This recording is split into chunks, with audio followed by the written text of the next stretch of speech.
이제 본격적인 겨울이죠. 예. 시험 날짜도 이제 확정됐죠. 예, 10월 31일 날 시험이고 이제 앞으로 이제 333일만 버티시면 돼요. 예, 이제 힘내시고 자, 우리 그 지난주에 봤던 거 프린트 잠깐 보고 갈게요. 지난주에 그 돌발 퀴즈 정답은 도달주였죠. 예, 도달주였고 그 오늘도 마지막에 돌발 퀴즈가 있어요. 그 혹시 제가 깜빡하고 나가면 돌발 이렇게 얘기해 주세요. 자, 프린트 잠깐 볼게요. 자, 1번부터 보시면 진이 아닌 의사표시에서 진이란 진정으로 바라는 것 또는 진정으로 원하는 것을 말한다. 1번은 틀렸죠. 중요한 판례였는데 그러니까 진이라는 것은 진정으로 바라는 것, 원하는 것이 아니라 어떤 특정한 의사표시를 하고자 할 생각, 이것을 우리가 진이다라고 불렀고요. 따라서 진정으로 바라진 않았지만 그것이 최선이라고 생각했다면 그건 비진이가 아니라 진이에 해당된다라고 했고 2번 갑은 강제집행을 면하기 위하여 을에게 토지를 가장 양도하였고 그 후 을이 토지를 선의의 병에게 이전하여 주었으나 병에게 과실이 있는 경우에는 소유권을 취득하지 못한다. 2번도 역시 틀렸죠? 우리가 이제 비진이, 통정, 착오, 사기강박, 비통착사 얘네들의 공통점은 다 뭐였냐면 선의의 제3자를 보호하는 규정을 뒀는데 이때 보호되는 제3자는 선의면 되고요. 무과실까지 요건으로 하지는 않습니다. 따라서 과실이 있다 하더라도 선의면 보호가 된다라고 했고요. 3번 표의자에게 착오가 있었다면 경제적 불이익이 없더라도 착오를 이유로 취소할 수 있다. 3번도 역시 틀렸죠. 그러니까 이제 착오 취소가 인정이 되려면 법률행위 내용의 착오일 것. 두 번째는 중요 부분에 해당이 될 것.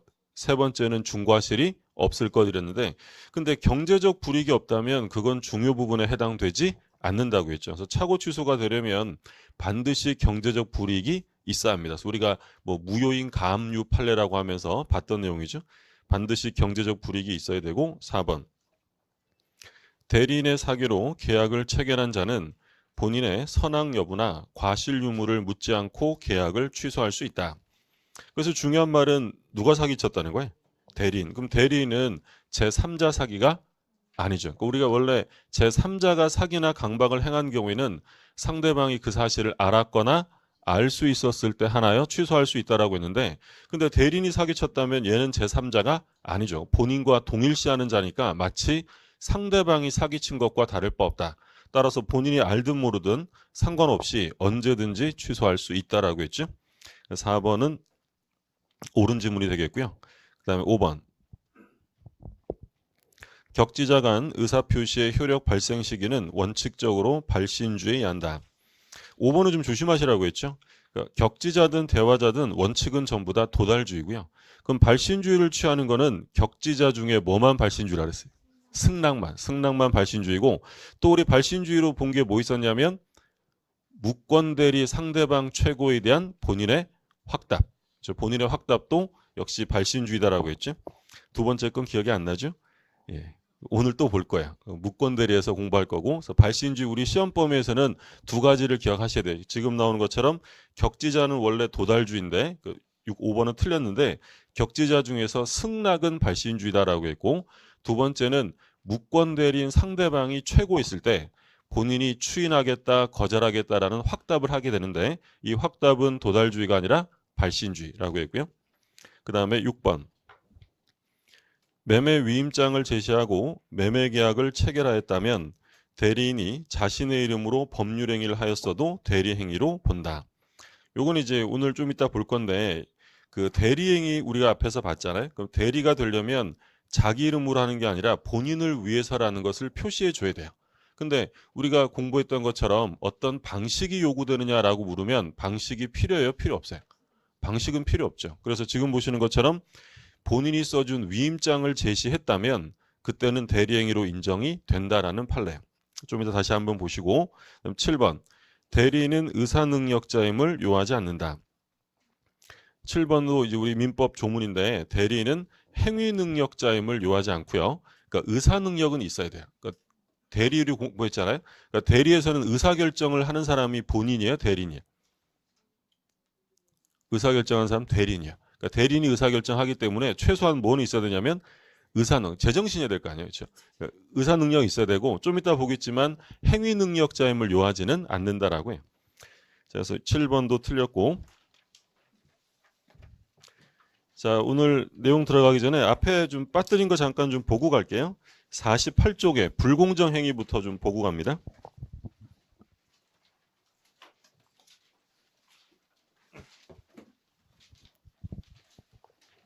오늘 제 보는 대리행위 하자와도 좀 관련이 있고요. 그 48쪽에 불공정한 법률행위, 이제 폭리행위라고도 부르는데 조문을 좀 볼게요. 104조.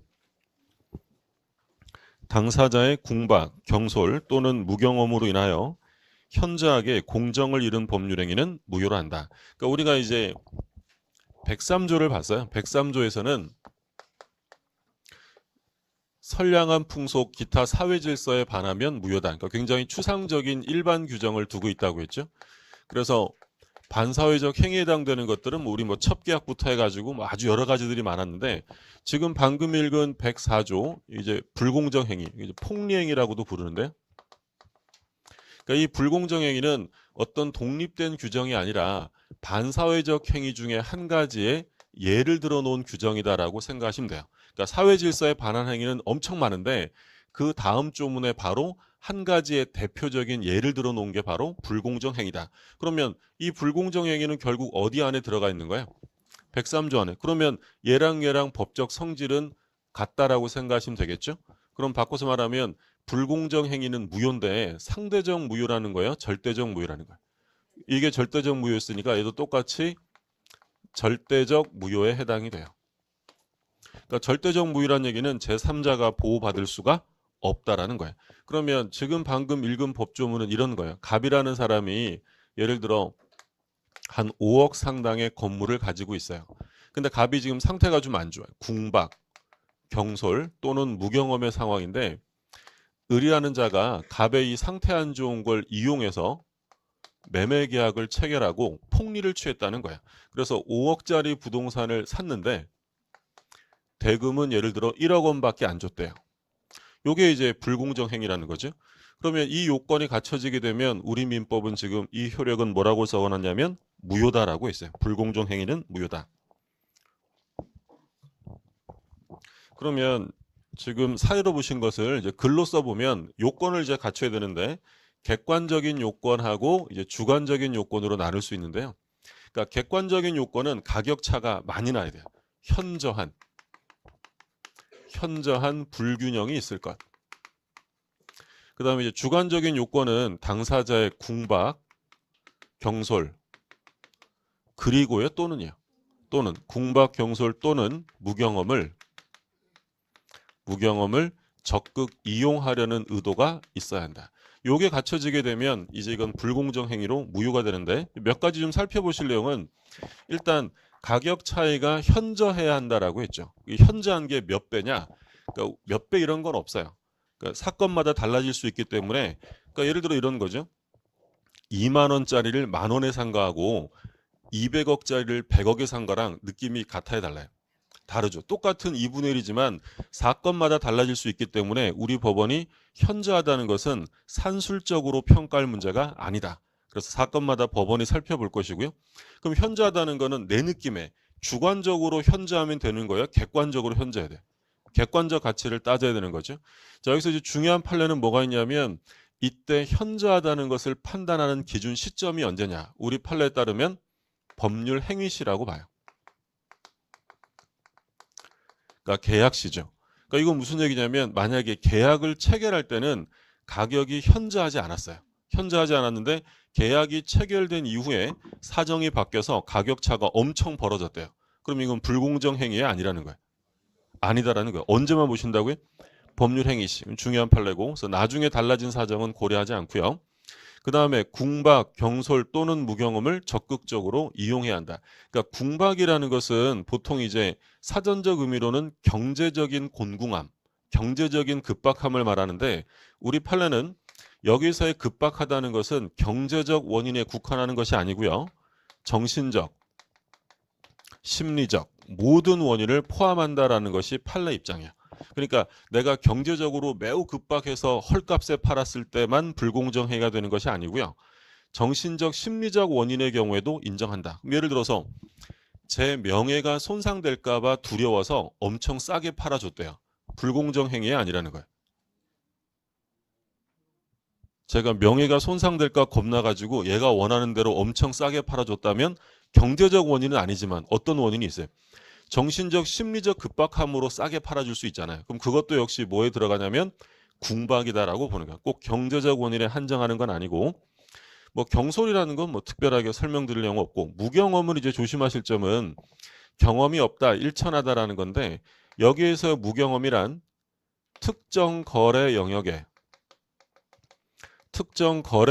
무경험을 말하는지, 아니면 일반 거래, 일반 생활 경험 측상의 무경험을 말하는지, 이게 이제 문제인데, 우리 판례는 뭐라고 보고 있냐면, 그렇죠, 일반 거래상의 일반 생활 경험에서의 무경험이지 특정 거래 영역의 무경험을 의미하는 것은 아니다라는 거예요. 이게 무슨 얘기냐면, 예를 들어서 제가 어제 부동산 매매 계약을 처음 해봤어요. 어제 처음. 그러면 저는 부동산 매매에 대한 무경험자였음을 주장할 수 있다는 거예요, 없다는 거예요? 없다는 거예요. 그렇죠? 특정 거래를 몇 번 해봤느냐가 중요한 게 아니에요. 제가 부동산 매매 계약은 어저께 처음 해봤지만 제가 일반적으로 정상적인 거래를 할 수 있는 사람이에요, 없어요? 눈빛이 왜 그래? 그죠? 할 수 있는 정상인, 나름 정상인이잖아요. 그러면 그 사람이 특정 거래를 몇 번 했냐가 중요한 게 아니라 일반적인 거래 활동을 제대로 할 수 있는 사람인지를 살펴야 한다는 거예요. 그러니까 우리 판례 중에 뭐가 있었냐면 80세 할머니가 시골에 혼자 사셨어요. 80세 할머니가 시골에 혼자 사셨고, 그리고 무학 문맹이에요. 학교를 다닌 적이 없어서 글을 아직 깨우친 적이 없고요. 근데 이 할머니가 우리 판례 표현에 따르면 지금 현재 약간의 망령기가 있는 상태다라고 되어 있어요. 근데 이 할머니가 예전에 젊었을 때 부동산 거래 경험도 좀 있었어요. 근데 지금 이 상황에서 부동산을 엄청 싸게 팔아버렸다면 할머니 옛날에 부동산 거래하셨으니까 경험자셔라고 해야 돼요? 무경험자로 볼 수 있다는 거예요. 볼 수 있다는 거예요. 특정 거래를 몇 번 해봤느냐가 중요한 게 아니라 얘가 정상적인 거래 활동을 지금 할 수 있는지를 봐야 한다. 그 얘기를 하는 거고요. 자, 그러면 불공정위가 성립하려면 궁박, 경솔, 무경험을 그 사람이 모두 갖춰야 될까요? 이 중에 하나면 될까요? 그렇죠. 이게 세 가지를 두루 갖추긴 정말 힘들잖아요. 그렇죠? 이 중에 하나면 돼. 이 중에 하나면 충분하고. 자, 그 다음에 적극적으로 이용하려는 의도가 있어야 돼. 그러니까 단지 저 사람이 궁박한 상황이네라고 알았다라는 것만으로 불공정해가 되는 것은 아닙니다. 뭐 해야 한다고요? 이용할 의도가 있었어야 한다는 거예요. 예를 들어서 제가 저희 집 앞에 지하철역에서 그 속옷을 팔던데 눈물로 팝니다 이렇게 써 있어요. 그러니까 원래 10,000원짜리인데 2,000원 해가지고 5개 10,000원에 팔더라고요. 엄청 싸게 파는 거죠. 제가 샀어요. 그럼 저는 불공정 행위를 한 걸까요? 아닐까요? 아니죠. 왜 불공정행위가 아니냐? 일단 가격 차가 현저해요? 현저하지 않아요? 현저하죠. 5분의 1 가격이니까. 자, 게다가 그쪽은 궁박한 상황입니까? 아닙니까? 매우 궁박한 상황이죠. 얼마나 급박하면 가격 5분의 1 가격으로 팔겠어요. 급박한 상황, 경제적으로 급박한 상황이고 저는 큰 이득을 누렸어요. 그럼에도 불구하고 불공정위가 되지 않는 건 뭐 때문일까요? 저는 뭐 할 의도는 없었다고. 이용할 의도는 없었다는 거예요. 그러니까 불공정위가 성립하려면 이걸 이용할 의도가 있었어야만 불공정위가 성립한다라는 거죠. 자, 요게 갖춰지면 이제 무효가 되는데, 그러면 문제는 이러한 요건들이 추정되느냐라는 문제가 생겨요. 그러니까 추정이라는 건 뭐예요? 그냥 그렇게 인정해 주는 게 바로 추정이죠. 자, 이러한 요건들이 추정되느냐라고 물으면 추정되지 않는다라고 봐요. 그러니까 추정된다면 어떤 얘기냐면 가격 차이가 현저해요. 그럼 가격 차이가 현저하면 뻔하네. 상태 안 좋은 거 이용해 먹었구만. 이렇게 인정할 거냐? 그렇게 볼 수는 없다라는 거예요. 그러니까 우리가 시험 공부하면서 뭐는 추정돼요, 안 돼요 이런 거 많이 봤잖아요. 선의는 추정된다 이런 거 봤죠. 근데 사실 우리가 시험 공부할 때 뭐 추정이라는 건 가볍게 보지만 재판에서 제일 중요한 게 뭐라 그랬어요? 입증. 입증을 못하면 소송에서 이길 수가 없잖아요. 근데 만약에 추정이 되면 자기가 스스로 입증을 할 필요가 없는 거죠. 우리 이제 이거 갑에서 을로 소유권 이전 등기가 됐고요. 등기 원인은 매매라고 써 있어요. 등기부에. 자, 그러면 현재 등기부상 누가 소유자로 인정되는 거예요? 을. 그러면 이 을이 등기부상 등기가 돼 있으면 얘는 100% 소유자일까요? 아닐 수도 있을까요? 아닐 수도 있죠. 무효등기일 수 있잖아요. 근데 일단 등기가 되어 있는 이상 얘는 소유자인 것으로, 권리자인 것으로 뭐 해주는 거예요? 추정된다라고 했죠. 그럼 이게 추정되면 만약에 갑과 을 사이에 분쟁이 발생했다면 을이 스스로 적법한 권리자임을 입증해야 돼요. 갑이 을의 등기가 무효라는 걸 입증해야 돼요. 갑이 입증해야죠. 을은 권리자로 뭐가 되니까? 추정. 그러면 부동산은 등기로 추정되는데 동산의 경우에는 공시 방법이 뭐였죠?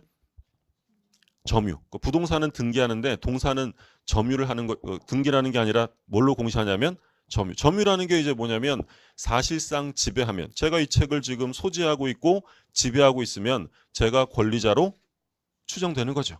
무슨 말씀인지 되시죠? 그러니까 제가 좋은 시계를 하나 차고 왔어요.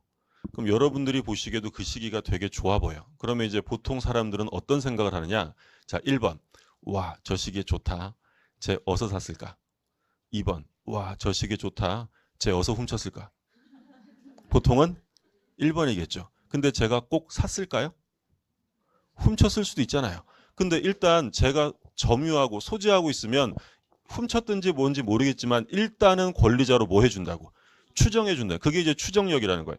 그러면 지금 보시는 것처럼 이러한 요건들은 추정될 수 없다면 누가 입증을 해야 되느냐? 무효주장자가 입증을 해야 한다라는 거죠. 그러니까 입증 책임도 가끔 물어보는데 뭐 단순하게 생각하면 그렇게 생각하시면 돼요. 두 사람 사이에 일단 매매 계약이 성립이 됐잖아요. 그럼 매매 계약이 성립되었다. 그러면 계약이 성립되면 원칙적으로 그 계약은 유효인 게 원칙일까요? 무효인 게 원칙일까요? 유효한 게 원칙이요. 그러니까 누가 입증하라고요? 무효주장자가. 그 반대를 주장하는 사람이 깨뜨려라라는 거죠. 자, 그래서 이런 요건이 밝혀지게 되면 이 갑과 을의 법률행위는 이제 뭐가 되냐면 무효가 돼요. 그러면 이게 무효니까 갑은 을한테 내 부동산 돌려주세요라고 반환 청구할 수 있느냐? 반환 청구할 수 있죠. 돌려받는 거고요. 그러면 을은 갑에게 알았어. 당신 부동산 돌려줄 테니까 내가 준 1억 원 돌려줘라고 반환 청구할 수 있느냐? 할 수 없게 됩니다. 그렇죠? 자, 왜 이런 문제가 생기냐면 우리가 원래 법률행위가 무효가 되면 서로 주고받은 건 다 뭐가 된다 그랬죠? 원인 없는 거니까. 부당이득. 다시 그죠? 우리 첫째 주부터 항상 얘기한 게 법률행위가 무효 취소가 되었다. 그러면 이미 주고받은 건 다 원인이 없어져 버렸으니까 다 뭐로 바뀐다고요? 부당이득으로 돌려줘야 돼요. 그래서 우리가 항상 무효 취소 이 말 나오면 생각할 것도 없이 아직 이행 안 했으면 이행할 필요 없고 이행한 것은 전부 다 부당이득으로 돌려줘야 돼요. 근데 이게 부당이득임에도 불구하고 반환 청구를 할 수 없는 경우가 있었죠. 언제였죠? 우리 2주 전에 돌발 퀴즈 정답이었죠? 반사회적일 때는 부당이득에 대한 특별 규정으로 뭐가 적용된다고 하냐면 불법 원인급여가 적용된다. 그래서 우리 첩계약을 하고 대가로 아파트를 줬다면 돌려받을 수가 없다라고 했죠. 그게 반사회적일 때 나타나는 모습이에요. 근데 이제 문제는 뭐냐면 지금 103조는 어디 안에 들어가 있어요? 104조는 103조 안에 들어가 있죠. 그러면 이건 일반 부당이득 반환의 문제가 아니라 746조 불법 원인 급여가 적용됩니다. 기억이 가물가물하시겠지만 746조는 본문하고 단서로 구성되어 있었어요. 그러니까 본문에서는 뭐라고 되어 있었냐면 불법한 원인으로 재산을 급여하거나 노무를 제공한 경우에는 그 이익의 반환을 청구할 수 없다라고 했어요. 근데 단서 조항에는 뭐라고 되어 있었냐면 그러나 불법의 원인이 수익자에게만 있는 때는 반환 청구할 수 있다라고 했죠. 그러니까 준 사람은 지급한 사람은 오히려 피해자고 받은 사람만 반사회성 있는 거면 피해자는 돌려받을 수 있어요, 없어요? 있다라는 거예요. 그러면 지금 갑과 을 중에 누가 불법성이 있는 거예요? 얘가 이용해 먹었죠. 그럼 얘는 피해자잖아요. 그럼 피해자의 경우에는 돌려받을 수 있어요, 없어요? 있죠. 피해자는 단서가 적용돼서 반환 청구할 수 있는데 반사회성이 있는 을은 돌려달라고 할 수가 없다라는 거야. 그러면 오히려 누가 이득을 보는 거야? 갑이. 그렇죠? 그러면 이 시사하는 바가 있잖아요. 이제. 한번 오리버리 한번 당해주면 내 부동산은 돌려받고 받은 돈은 줄 필요가 없게 되고. 이거 한번 해볼 만한. 근데 이거 성공하려면 누가 다 입증해야 한다고요. 얘가 다 입증해야 되고, 입증하지 못하면 그냥 5억짜리 1억에 팔고 끝나는 거예요. 그래서 시험 문제 우리 기출지문에 한번 뭐라고 나오냐면, 불공정 행위로 무효가 되면 양 당사자는 이미 급부한 것에 반환을 청구할 수 있다. OX. 틀렸죠? 뭐가 틀렸어요? 양 당사자가 아니라 누구만 반환 청구할 수 있냐면 피해자만. 그렇죠? 그러니까 얘는 좀 억울하지 않냐? 억울할 게 있어요, 없어요? 없죠. 누가 불법성을 저지르라고 했나? 우리 첩계약할 때 갑이 의뢰하는 사람에게 첩계약의 대가로 아파트를 넘겨줬다. 그럼 첩계약은 반사회적 무효니까 갑은 을에게 돌려달라고 할 수 없죠. 그럼 오히려 누가 반사적 이득을 보는 거야? 을이 이득을 보는 거죠. 마치 이것도 똑같은 거예요. 갑이라는 사람이 피해자로서 불법성을 저지른 자가 있으니까 얘가 오히려 반사적 이득을 보게 된다라는 거고요. 자, 그러면 을이 병한테 팔았어요.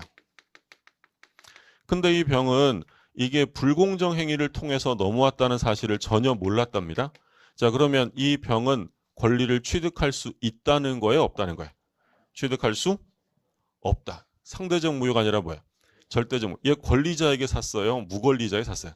무권리자에게 사면 권리를 취득할 수 없다라고 했죠. 그러니까 무권리자에게 샀을 때 권리를 취득할 수 있으려면 뭐가 있어야 한다 그랬죠? 법률의 규정. 자, 우리 지난주에도 계속 강조했던 게 뭐였냐면, 권리자에게 부동산을 샀어요. 권리를 취득할 수 있어요, 없어요? 당연히 선악불문 취득이에요. 그럼 무권리자에게서 부동산을 샀다면 권리를 취득할 수 없죠. 다만 예외적으로 뭐가 있으면 취득한다고 했어요? 법률의 규정. 그러면 우리가 지금까지 공부한 것 중에서 제3자를 보호하겠다는 법률 규정이 있었던 건 딱 4가지죠. 뭐 있었어요? 비통착사. 우리 지난주에 봤던 비통착사 빼고는 제3자 보호 규정을 아직 공부한 적이 없어요. 그러면 지금 보시는 것처럼 얘는 아무리 선이라 하더라도 보호될 수가 없다. 그럼 바꿔서 얘기하면 갑은 불공정 무효를 가지고 선의의 제3자에게 대항할 수 있다요, 없다요? 대항할 수 있다. 다른 말로 하면 뭐 할 수 있다고요? 주장할 수 있다라고 했죠. 자, 교재 잠깐 볼게요. 48쪽입니다. 괄호 1번에 의이 나오는데 셋째 줄에 보세요. 셋째 줄에 줄 거두세요. 통설과 판례는 제104조는 103조와 독립적인 것이 아니고 103조 하나의 예시에 지나지 않는다고 본다. 그러니까 104조는 독립된 규정은 아니고 103조에 예를 들어 놓은 규정이고요. 자, 오른쪽에 성립 요건 나오는데 1번에 이제 객관적 요건, 말씀드린 것처럼 현저한 불균형이 있어야 돼요. 근데 끝에서 둘째 줄에 보세요. 동그라미 1번 끝에서 둘째 줄에 줄 거두시면 당사자의 주관적 가치가 아닌 거래상의, 자, 무슨 가치라고 돼 있어요? 객관적에 동그라미 해두시고, 우리 시험에 한번 주관적 가치라고 틀리게 한번 낸 적이 있고요. 판례 박스 있죠? 별표 2개 해두세요. 불공정 법률행위에 해당하는지 판단하는 기준 시점은 언제라고 했냐면 법률행위 시, 그러니까 이행기가 아니에요. 이행기가 아니라 법률행위, 계약 체결 시를 기준으로 하고요.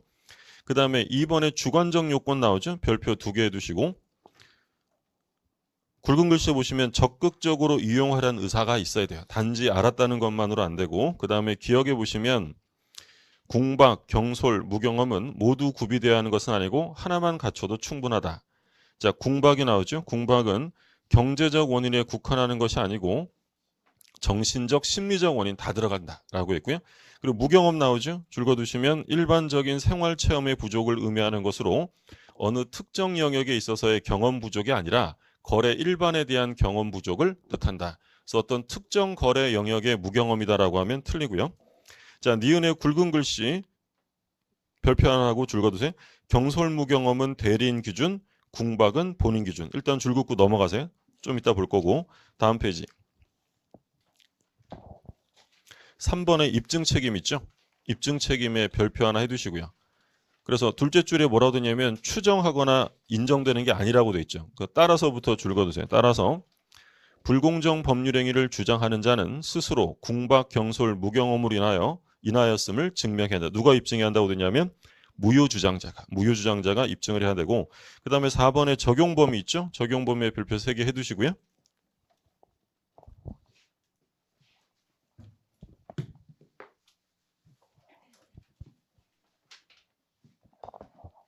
그러니까 적용범위는 뭐냐면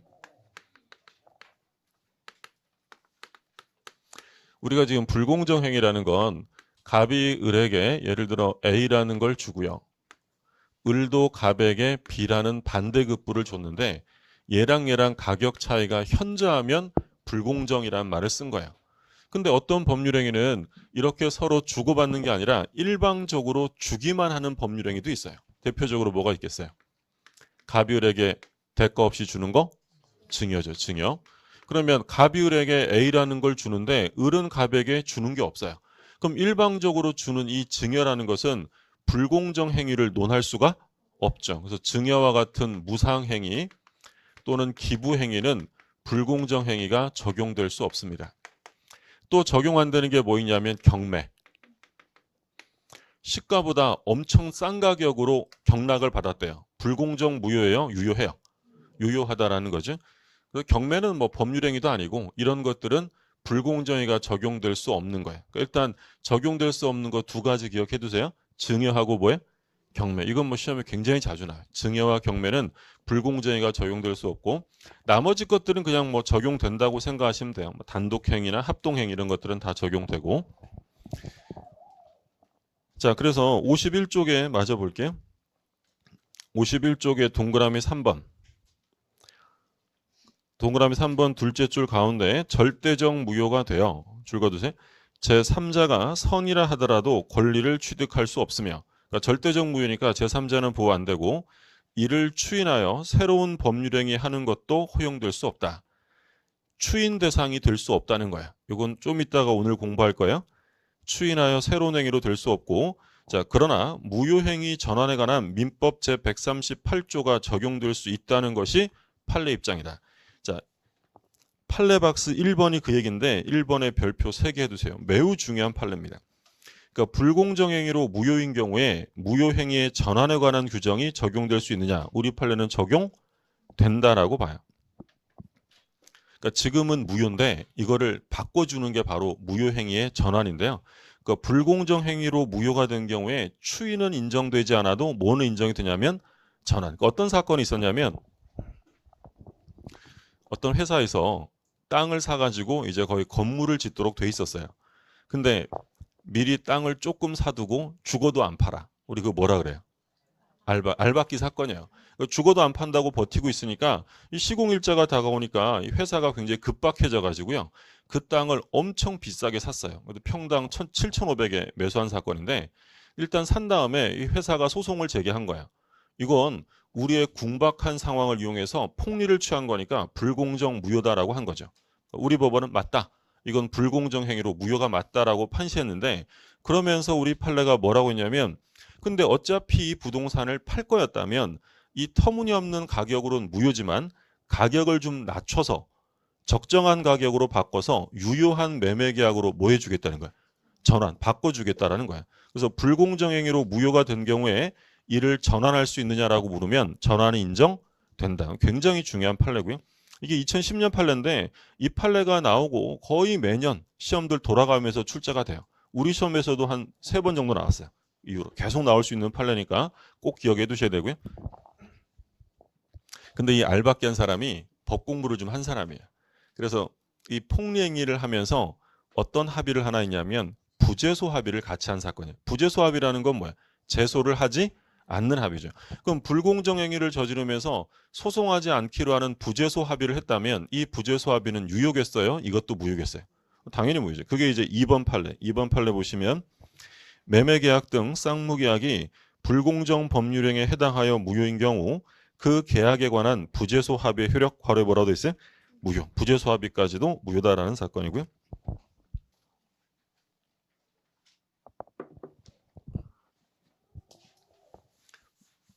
보통 불공정행위는 뭐 2년에 한 번 정도는 출제가 되는 문제고요. 근데 이번 시험에는 출제가 안 됐어요. 작년 시험에 나왔고, 그럼 내년 시험에는 모르죠 뭐. 예, 출제자 마음인데, 근데 나오는 게 맞아요. 근데 뭐 항상 뭐 예상대로 되는 건 아니고 출제자 의도가 있으니까. 근데 보통 한 2년에 한 번 정도는 출제되는 부분인데 작년에 안 나왔으니까 특히 조심하시고. 근데 불공정 행위는 조금 지나면 그냥 뭐 저절로 돼요. 굉장히 틀이 잡혀 있는 딱 정형적인 문제이기 때문에 핵심만 파악하시면 뭐 문제에서 틀릴 건 없고. 자, 그럼 이제 다시 이제 우리 봤던 대리로 들어갈게요. 103쪽 보세요. 103쪽.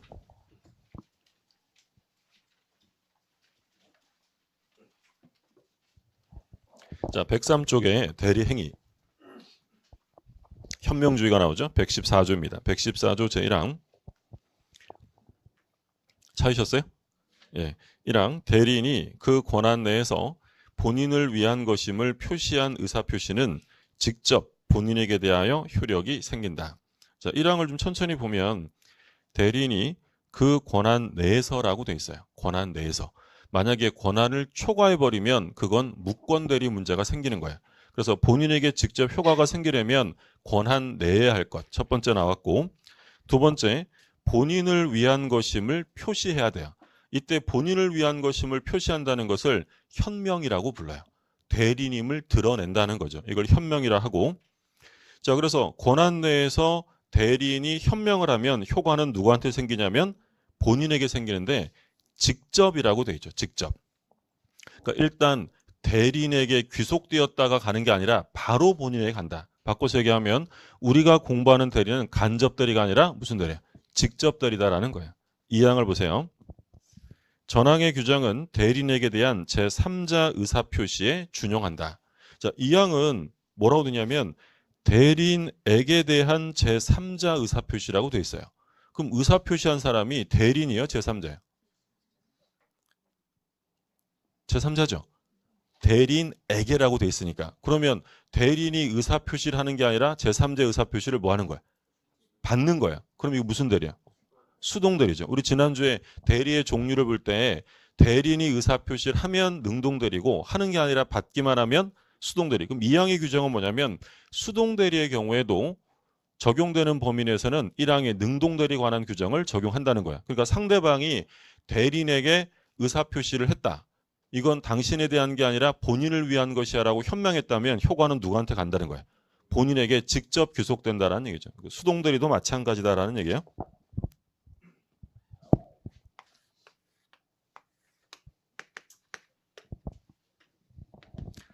자, 갑이 본인, 을이 대리인, 병이 상대방. 그러면 이 대리인이 계약을 체결할 때 본인에게 효과를 귀속시키려면 뭘 해야 되냐면 현명을 해야 돼요. 현명이라는 것은 본인을 위해서라는 것을 의미합니다. 그러니까 내법률행위가 아니라 본인을 위해서. 만약에 현명을 안 하고요. 계약서에 꼴랑 자기 이름만 적었어요. 그럼 자기 이름만 적었다라고 하면 이건 대리행위예요? 자기행위가 되는 거예요. 자기행위가 되는 거고 대리행위가 되려면 현명을 해야 한다라는 거예요. 현명하지 않으면 자기법률행위로 봅니다. 물론 모든 대리에 현명주의가 적용되는 건 아니고 적용되지 않는 경우도 있는데 뭐 대표적으로 상행위는 대량적으로 반복되기 때문에 일일이 현명할 것을 요건으로 하지 않아요. 우리 뭐 백화점이나 대형 마트 가서 물건 사면 점원이 판매하면서 안녕하세요. 어디 백화점 대리인 누구입니다. 이런 말 안 하잖아요. 그건 뭐 상행위에는 그게 요구되지 않고 또 일상가사 대리라는 게 있는데 이런 경우에는 현명주의가 적용되지 않아요. 자, 우리가 평소에 안 쓰던 말이 나왔어요. 일상가사 대리. 무슨 얘기냐면 일상적인 가사 생활과 관련해서는 서로에게 대리권이 있다는 거야. 일상적인 가사 생활에 대해서는 서로에게 대리권이 있다. 이때 서로란 누구를 말할까요? 부부를 말해요. 그러니까 부부끼리는 가사 생활과 관련해서는 서로에게 대리권이 인정이 된다라는 거죠. 그러면 요건 대리의 종류로 나눈다면 임의 대리일까요? 법정 대리일까요? 만약에 이게 임의 대리면 반드시 뭐가 있었어야 돼요? 숙관. 그렇죠? 우리 혼인하신 분들 계시잖아요. 결혼하시면서 서로 대리권 수여식 이런 거 하셨어요? 그런 거 안 해도 서로에게 대리권이 있대요. 그러면 수권을 안 해도 대리권이 있다는 건 어디 나와 있다는 거야? 법에. 이 대리는 무슨 대리냐면 법정 대리, 법정 대리. 그게 이제 일상가사들이고요. 그러니까 예를 들어서 그 남편이 스포츠 중계 큰 화면으로 보고 싶다고 대형 TV 사놓고요. 돈을 안 내고 있어요. 그럼 아내가 같이 내줘야 돼, 안 내줘야 돼? 이 냉정한 분들 계시네. 내줘야 돼요. 내줘요. 왜냐면 서로에게 효과가 뭐라고요? 귀속된다고. 그게 일상 가사 대리다라는 거예요. 그 얘기고. 그리고 현명에는 방식의 제한이 있느냐라고 하면 뭐 뻔하죠. 방식의 제한은 없다라고 했어요. 그래서 아까 우리 그 얘기 봤어요. 계약서에 얘가 꼴랑 자기 이름만 적으면 이건 자기의 법률 행위입니다. 근데 계약서에 자기 이름만 적었지만 본인이 작성해준 위임장을 제시했다는 거야. 그러면 본인이 작성해준 위임장을 제시하고 얘가 계약을 체결했다면 이건 대리인의 자기 행위로 볼까요? 아니면 대리 행위로 인정한다는 거야. 인정한다는 거예요. 그래서 우리 판례도 뭐라고 하냐면 현명에는 방식의 제한이 없기 때문에 어떠한 방식이든지 간에 상대방이 저자가 대리님을 인식할 수 있을 정도면 충분하다라고 봐요. 현명의 방식에는 제한이 없다. 그러면 얘가 이런 것도 안 하고 그냥 오로지 자기 이름만 적었다면 이때는 어쩔 수 없죠. 이건 누구의 법률행위냐면 대리인 자신의 법률행위가 돼요. 자, 근데 언제나 그런 건 아니고 현명하지 않았어도 효과가 본인에게 귀속되는 경우가 있어요. 자, 조문을 좀 볼게요. 115조.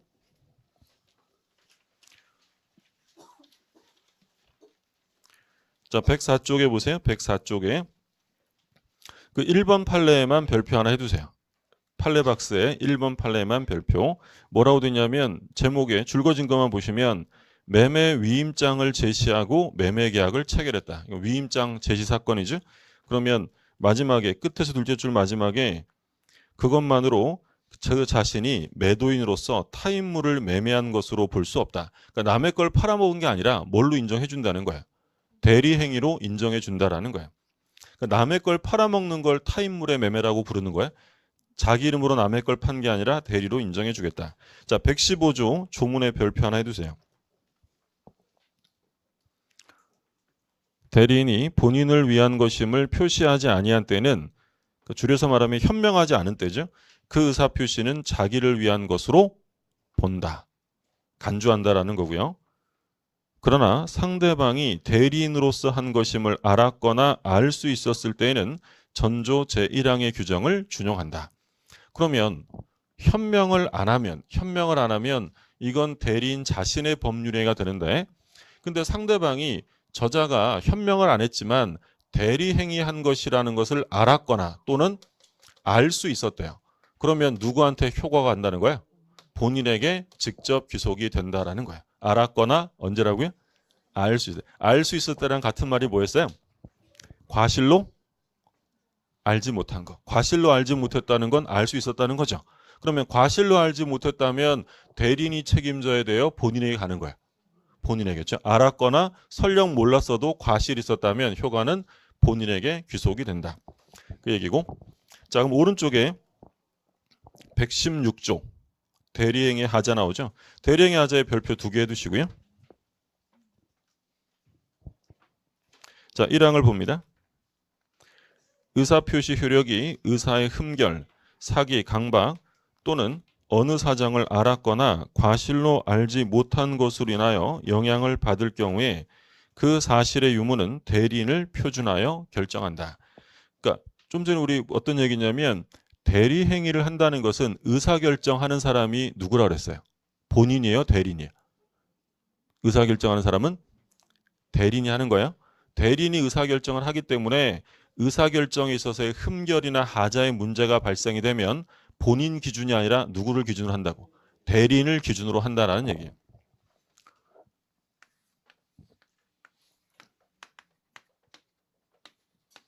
갑이 본인, 을이 대리인, 병이 이제 상대방인데 그럼 예를 들어서 이제 이런 거예요.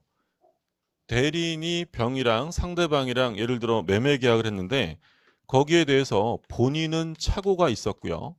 대리인은 착오가 없었어요. 자, 그럼 이 계약은 취소할 수 있느냐라고 물으면 취소할 수 있을까요? 없을까요? 자, 지금 누가 기준이라고요?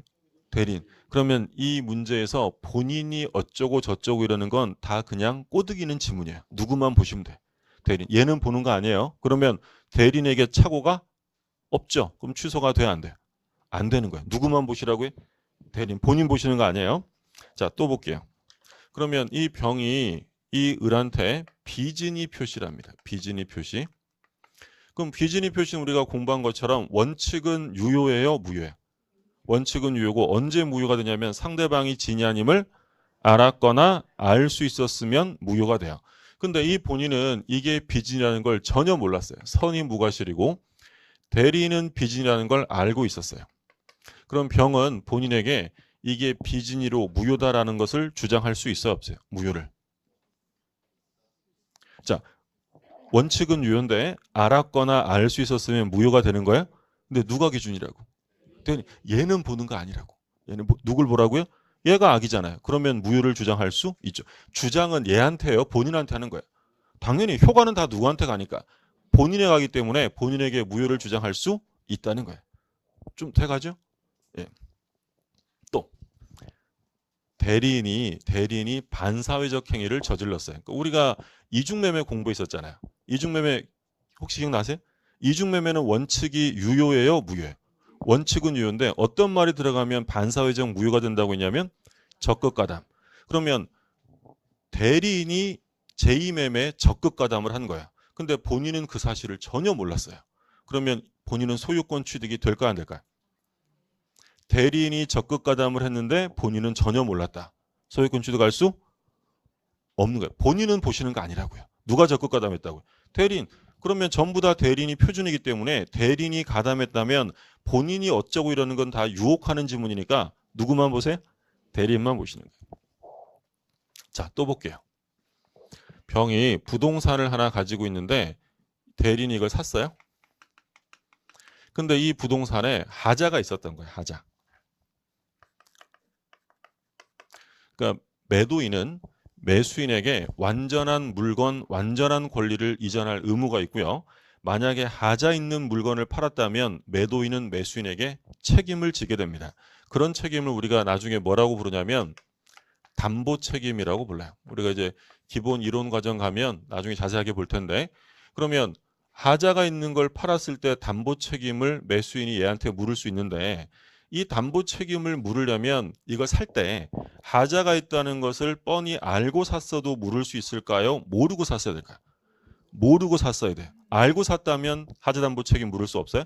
근데 이 물건에 하자가 있다는 것을 본인 값은 다 알고 있는 지의 상태였고요. 대리는 전혀 모르는 부지의 상태입니다.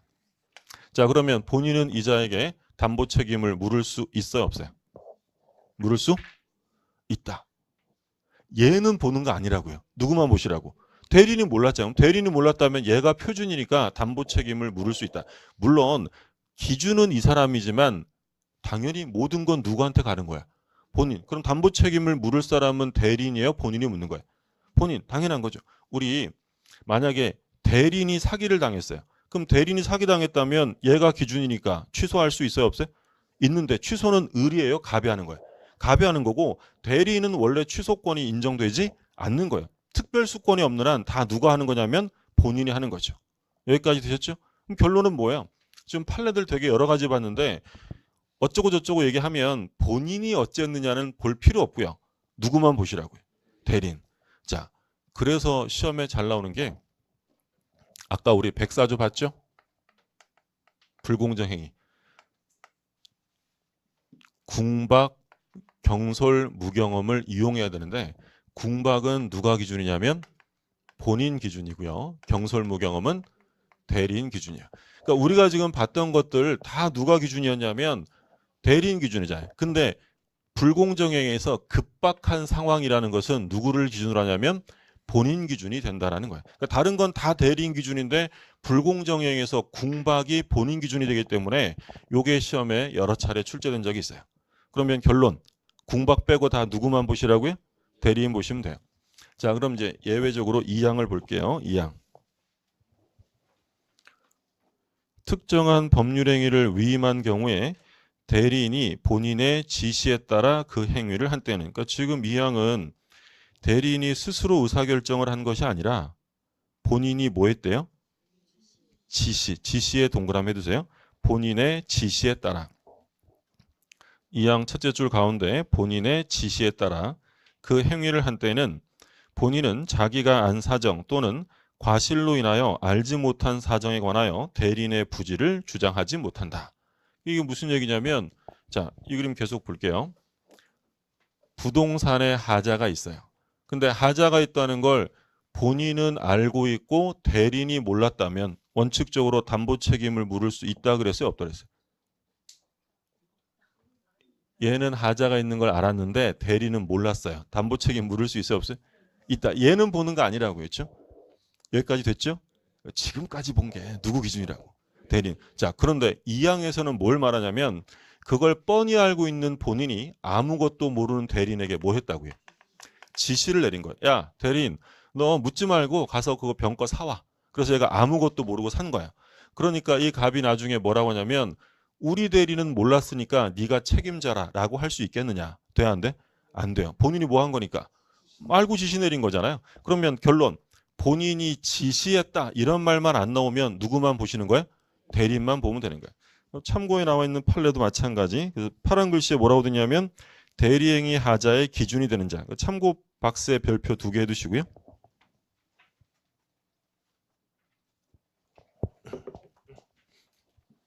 다 설명드린 내용이 1번, 2번에 나와 있고, 자, 다음 페이지에 대리권 남용은 지금 안 보셔도 되겠고 107쪽에 대리인의 능력에 별표 2개 해두세요. 117조에 대리인의 행위 능력의 별표 2개. 종문에 뭐라고 하냐면 뭐 짧죠. 간단합니다. 대리인은 행위 능력자임을 요하지 않는다. 우리 능력하면 의사 능력, 행위 능력 받잖아요. 의사 능력은 있어야 돼요. 거기 보시면 괄호 1번 셋째 줄에 대리인은 적어도 의사 능력을 가지고 있어야 한다. 그 다음에 줄거두시면 대리인이 의사무능력자인 경우 그가 행한 법률 행위는 무효가 된다. 그러니까 의사 능력은 있어야 되고 뭐는 필요 없다는 거예요. 행위 능력. 그러니까 이런 거예요. 갑이 대리권을 수여합니다.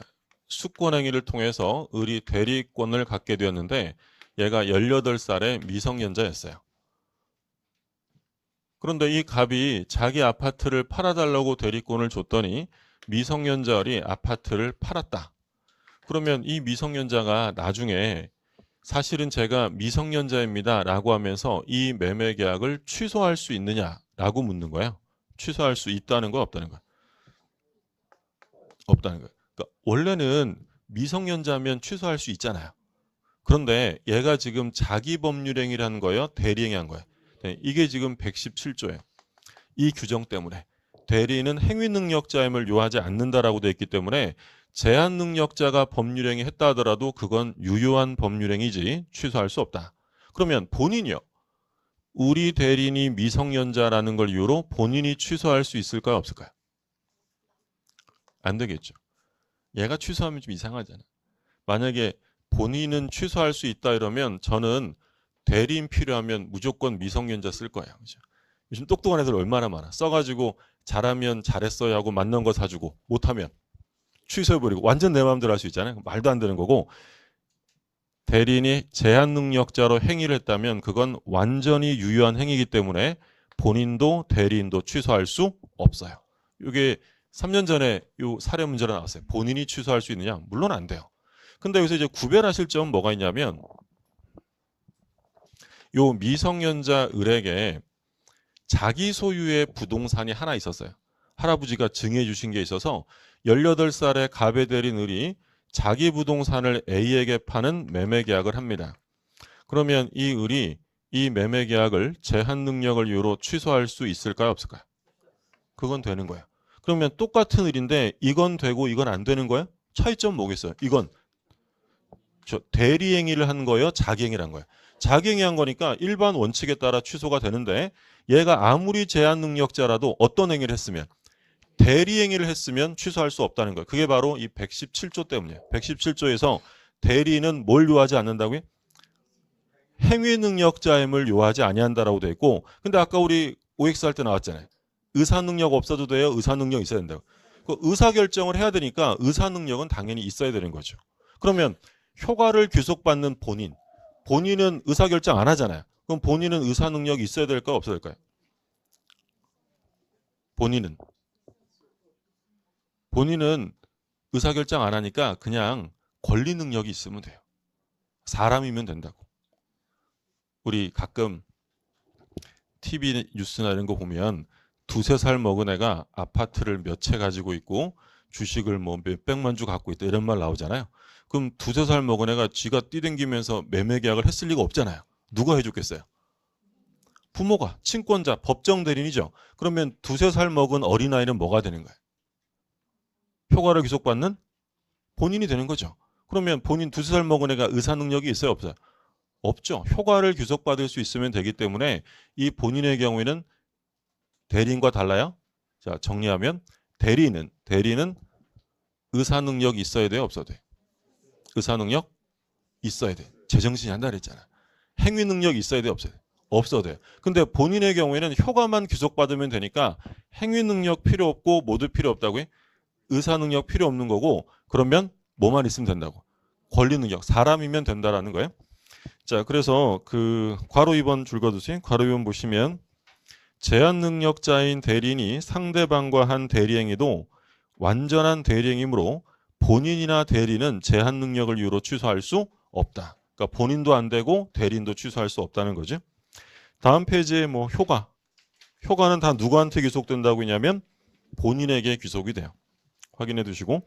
자, 복대리는 지금 안 보셔도 되겠고 그 다음에 이제 112쪽에 무권대리 볼 거예요. 무권대리부터 좀 쉬었다가 보시죠.